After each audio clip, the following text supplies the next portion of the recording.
Ապրելյան, Հովիկ Աղազարյանը կարծում է, որ սա քաղաքական ճնշում է իր նկատմամբ, դուք ինչպես եք մեկնաբանում։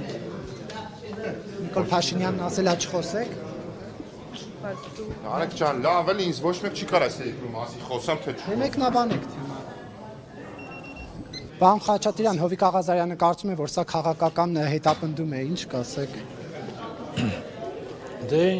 հետևյալը կասեմ, դա իր կարծիքն է։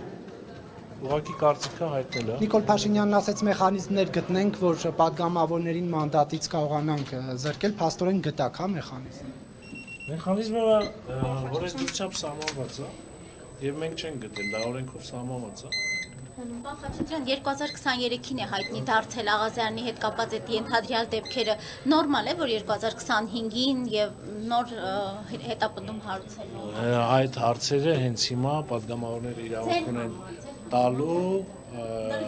Իմ համար հարցեր ունեմ, ես հիմա կտամ այդ հարցերը, որպեսզի իմ համար ավելի պարզ լինի։ Մի քիչ ուրիշ հարց եմ տալու։ Բարև ձեզ։ Հովիկ Աղազարյանը կարծում է, որ սա քաղաքական հետապնդում է իր նկատմամբ, դուք ինչ կարծիք ունեք, ինչպես եք մեկնաբանում։ Հիմա այդ process-ը գնում է, ես ոնց նախորոք եզրակացություն անեմ։ Ինքը պատկերացնում ես, չէ՞, ինչքան sensitive զգայուն բան է։ Մեր նախկին գործընկերոջ մեխանիզմներ գտնենք մանդատից զրկելու եւ այս գործընթացները։ դրանք կարան պարզապես զուգահեռ ընթացած իրականություններ են իրար հետ կապ չունեցող, որովհետև դատախազի ներկայացմամբ գործը շատ վաղուց է սկսել։ Պարոն Սարգսյան, Հովիկ Աղազարյանը բարև ձեզ, կարծում է, որ սա քաղաքական հետապնդում է իր։ Ասած կլսենք դատախազին, հարցերի պատասխաններ կլսենք, կտեսնենք ինչն է հիմքերը